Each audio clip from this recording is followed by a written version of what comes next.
Assalamualaikum warahmatullahi wabarakatuh. Selamat berjumpa lagi bersama saya tentunya di Dai Channel.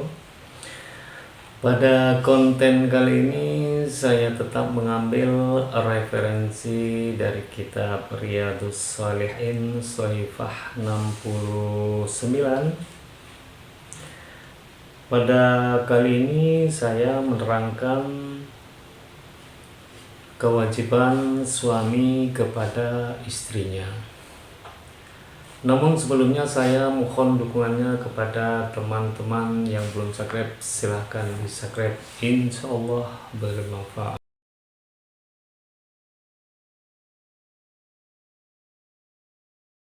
Bismillahirrahmanirrahim. Babu haqqiz zawji.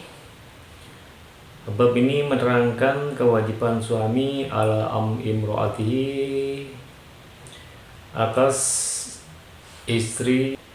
Kewajiban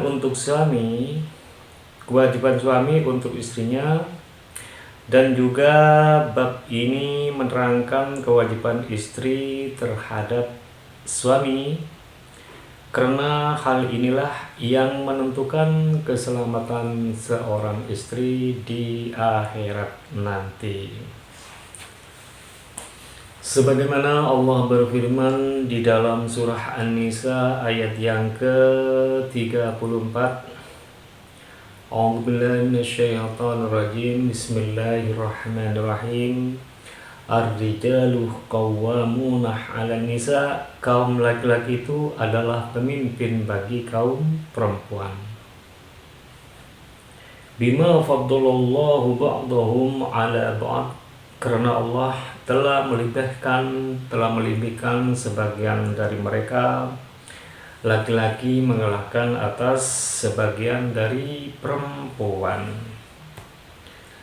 Bima anfaqu min amwalihim, karena mereka laki-laki diwajibkan untuk menafkahi sebagian dari hartanya untuk istrinya.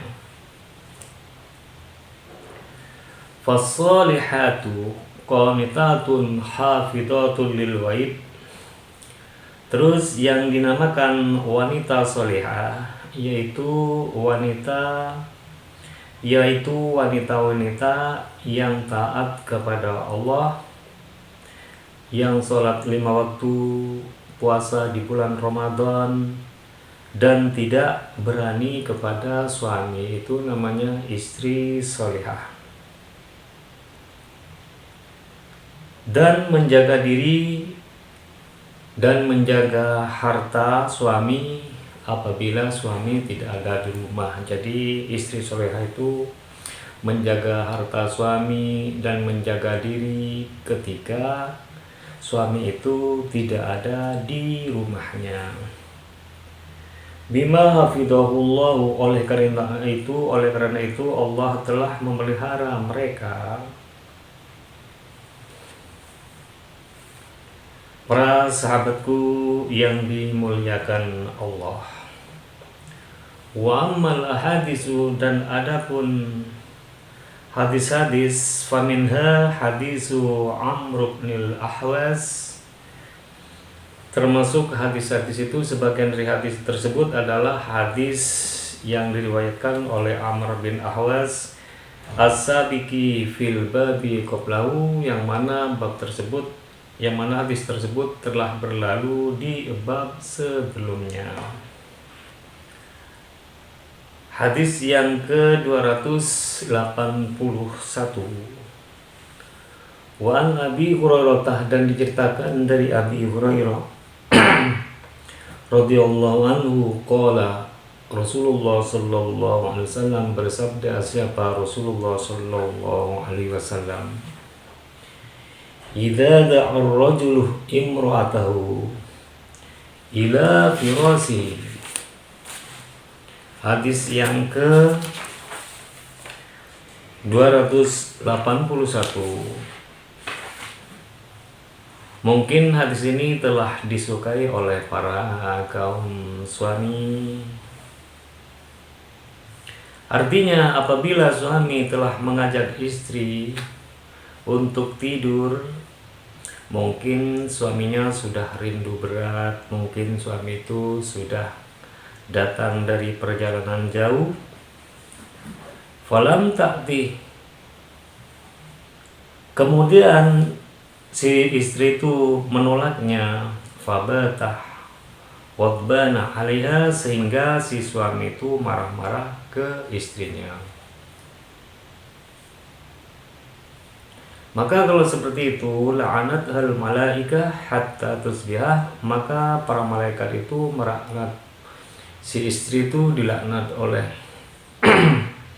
para malaikat hingga pagi. Hadis ini adalah hadis muttafaqun alaih yang ditulis di hadis Imam Bukhari dan ditulis di hadis Imam Muslim. Kemudian wa fi riwayatin lauma, kemudian yang disebutkan di satu riwayat yang dimiliki oleh Imam Bukhari dan Imam Muslim, idza batatil mar'atu hajratan firasah zawjiha, apabila istri menolak ajakan suami dengan meninggalkan tempat tidur, diajak suami tidur, maka si istri itu tidak mau, menolaknya.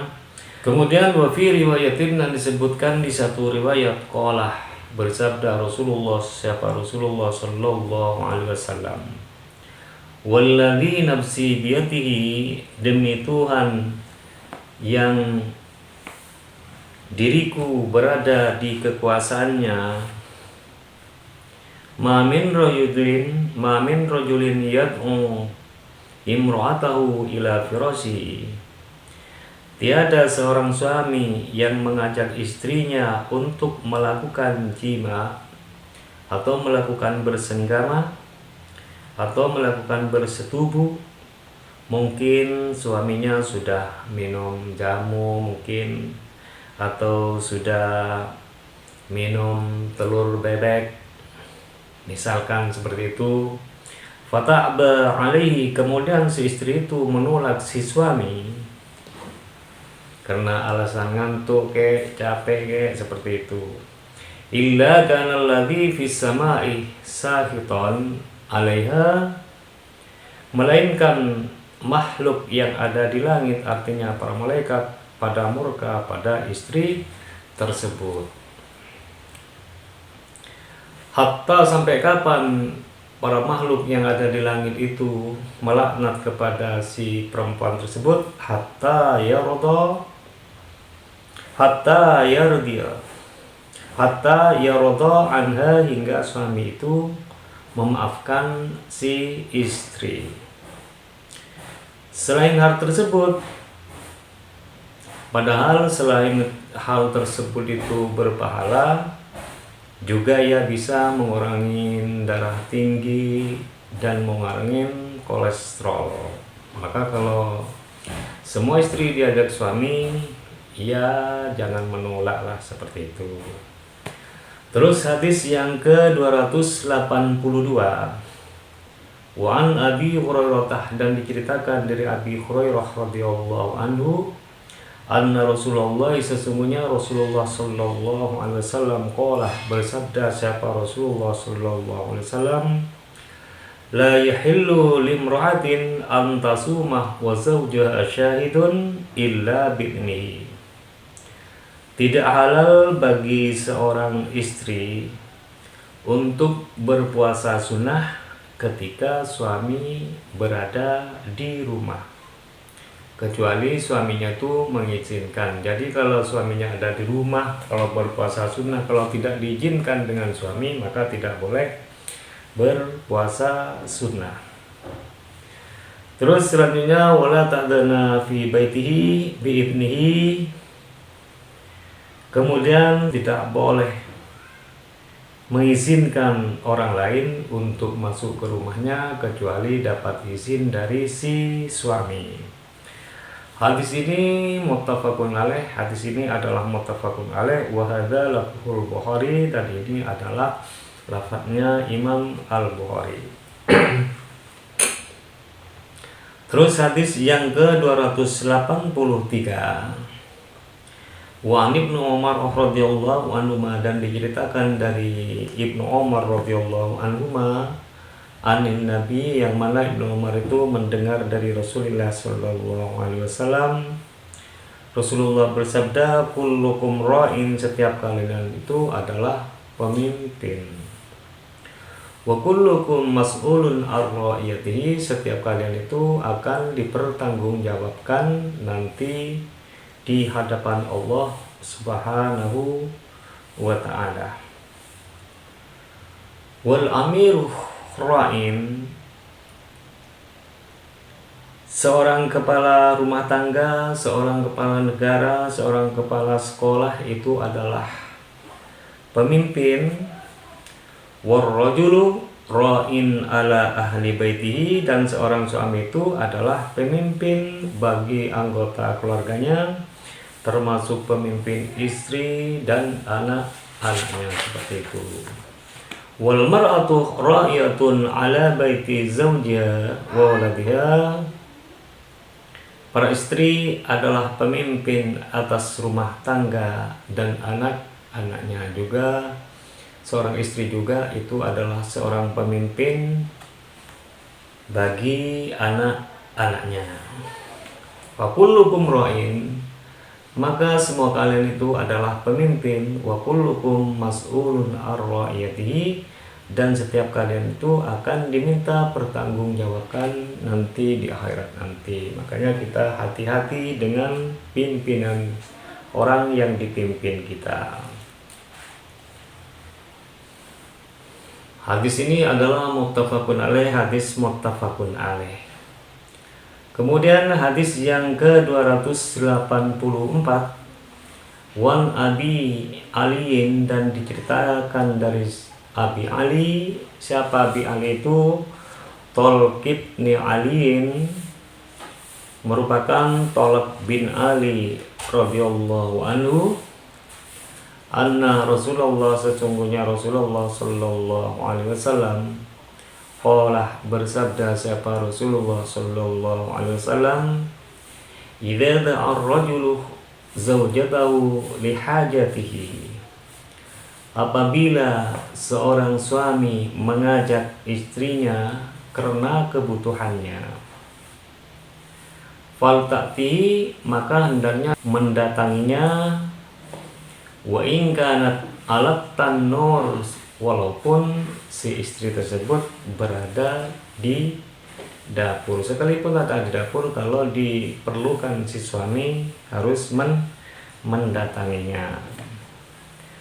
Rawa menceritakan kepada hadis At-Tirmidzi, siapa Imam At-Tirmidzi, wan Nasa'i, dan Imam An-Nasa'i. Wa qala At-Tirmidzi hadisun hasanun sahihun, dan Imam Tirmidzi mengatakan bahwa hadis ini adalah hasan dan sahih. Terus hadis yang ke-285, wa an Abi Hurairah radhiyallahu anhu, dan diceritakan dari Abi Hurairah radhiyallahu anhu, anin Nabi, dari Rasulullah sallallahu alaihi wasallam, qala, bersabda siapa itu Nabi, lau kuntu amiran ahadan ay yasjudah li ahadin, seandainya saya telah boleh memerintah seseorang untuk sujud kepada seseorang, la amartul mar'atah an tasjudah li zawjiha, maka niscaya saya ini memerintahkan seorang perempuan untuk sujud kepada suaminya. Itu saking pentingnya istri kepada suami. Rawahu Tirmidzi wa qala hadisun hasanun sahihun, yang meriwayatkan hadis ini adalah Imam At-Tirmidzi, dan Imam At-Tirmidzi mengatakan hadis ini adalah hasan yang sahih, seperti itu. Terus kemudian hadis yang ke-286, wa an Ummi Salamah, dan diceritakan dari Ummi Salamah radhiyallahu anha, qalat, berkata siapa Ummu Salamah, Qala Rasulullah sallallahu alaihi wasallam, bersabda siapa Rasulullah sallallahu alaihi wasallam, ayyuma imra'atin matat wa zawjuha radin, wanita mana saja yang meninggal dunia kemudian suaminya meridhoinya, memaafkannya, dakhalatil jannah, maka seorang perempuan itu adalah masuk surga kalau diridhoi suami. Rawahu Tirmidzi wa qala hadisun hasanun, yang menceritakan hadis ini adalah Imam At-Tirmidzi, dan Imam At-Tirmidzi mengatakan hadis ini adalah hadis hasan. Kemudian hadis yang ke-287, wa an Mu'adz bin Jabalin, dan diceritakan dari Mu'adz bin Jabal radhiyallahu anhu anin Nabi, mendengar dari Nabi sallallahu alaihi wasallam, qala, bersabda siapa itu Nabi, la tu'dhi imra'atun zawjaha fid dunya, jika seorang istri menyakiti seorang suami di dunia, ada seorang istri sering marah-marah kepada suaminya, membuat jengkel suami, illa qalat zawjutuhu minal khuri, maka istri orang yang berada di surga termasuk dari bidadari itu mengatakan, la tu'dhihi, janganlah Anda menyakiti suamiku, kata suamimu, kata si bidadari tersebut.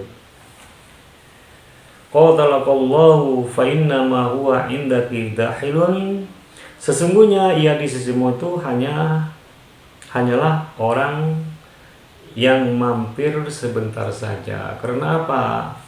Karena suamimu itu adalah seseorang yang mampir pada dirimu hanya sebentar saja, kata bidadari. Yusiku ayyufariqokah ilaina, dan sebentar lagi ia akan menceraikanmu untuk berpulang kepadaku, dan sebentar lagi suamimu itu akan pulang kepadaku. Itu kata bidadari yang ada di surga mengatakan pada semua istri, kepada istri-istri yang suka memarahi suaminya. Artinya bidadari itu memberi teguran kepada para istri yang suka menyakiti suaminya di dunia. Rawahu Tirmidzi wa qala hasanun, yang menceritakan hadis ini adalah Imam At-Tirmidzi, dan ia mengatakan hadis ini adalah hadis hasan. Saudara-saudaraku yang dirahmati Allah, terus hadis yang selanjutnya, dan perlu diperhatikan oleh para istri yang suka menyakiti suami. Kalau ada istri menyakiti suami, maka sholatnya itu tidak diterima oleh Allah Subhanahu wa Ta'ala, baik ia sholat wajib maupun sholat fardhu, baik dia pasah wajib maupun pasah fardhu atau yang lain-lain, itu tidak diterima oleh Allah Subhanahu wa Ta'ala kalau menyakiti suaminya. Seperti yang diterangkan di hadis ini, wa an Jabir bin Abdullah, dan diceritakan dari Jabir bin Abdullah radhiyallahu anhu qala, ia mengatakan qala Rasulullah sallallahu alaihi wasallam, Rasulullah sallallahu alaihi wasallam pernah bersabda, salasatun la tuqbalu lahum salatun, ada 3 golongan yang mana salatnya 3 golongan itu tidak diterima oleh Allah Subhanahu wa Ta'ala. Wala tus'adu lahum ila samai hasanatun, dan kebaikannya itu tidak dinaikkan ke langit, artinya kebaikan itu ditolak oleh Allah Subhanahu wa Ta'ala. Siapa itu? Al-abdu al-abdul abiku hatta yarji'ah. Yang pertama, sholat yang tidak diterima itu adalah hamba sahaya yang minggat hingga ia kembali lagi ke pemiliknya. Itu sholatnya tidak diterima kecuali ia kembali. Yang kedua, wasukranu hatta yaswa. Yang kedua yaitu pemabuk hingga ia sadar, maka sholatnya tidak terima, puasanya tidak diterima, ibadah lainnya itu tidak diterima.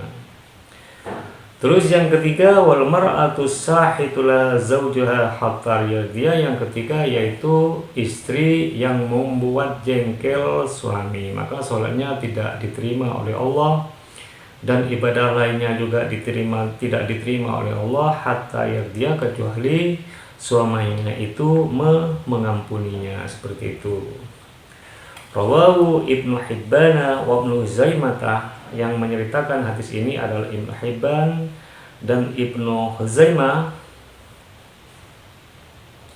Terus hadis yang terakhir, an Ibnu Umar radhiyallahu anhu, diceritakan dari Sayyidina Umar radhiyallahu anhu, dari Ibnu Umar radhiyallahu anhu qala, yang mana ia menuturkan qala Rasulullah sallallahu alaihi wasallam, bersabda siapa Rasulullah sallallahu alaihi wasallam, la'anallahul musawwifat, Allah melaknat para istri yang suka menunda atau yang suka mengulur-ngulur waktu. Jadi para istri yang suka mengulur-ngulur waktu, suka menunda-nunda ajakan suami, maka itu dilaknat oleh Allah Subhanahu wa ta'ala. Seperti apa menunda itu? Alladzi yad'uha zawjuha ila firasihi. Seperti si istri mengulur waktunya ketika suami mengajak istri untuk berhubungan badan. Fataqulu syaufa, istri berkata, nanti sajalah mas. Padahal suami itulah sudah tidak tahan dan ia sudah menyiapkan metodenya seperti ini. Sedangkan si istri menundanya hatta taghlibahu ainahu, sehingga suami tersebut sampai tidur, maka istri yang semacam itu dilaknat oleh Allah atau dimurka oleh Allah Subhanahu wa taala. Na'udzubillahi min dzalik. Itu saja dari saya, semoga bermanfaat, dan apabila ada makna-makna dan pemahaman yang kurang saya mohon maaf. Apabila sudah di sekolahan, marilah untuk dimanfaatkan. Apabila ada kesalahan, maka sudilah untuk dimaafkan. Dan apabila konten ini sangat bermanfaat, silahkan di like, share, komen, subscribe, dan dibagikan kepada teman-teman Anda supaya mendapat manfaatnya juga. Dan doa terbaik dari saya, semoga saudara sahabat-sahabatku semua panjang umur, sehat selalu, dan dilimpah ruahkan milik rezekinya. Bagi yang belum mendapat keturunan, semoga saja cepat mendapat keturunan. Bagi yang belum mendapat jodoh, semoga saja cepat mendapat jodoh. Dan tunggu saja episode berikutnya. Ihdinas siratal mustaqim, wabillahi wattaufiq wal hidayah waridha wal inayah. Assalamualaikum warahmatullahi wabarakatuh.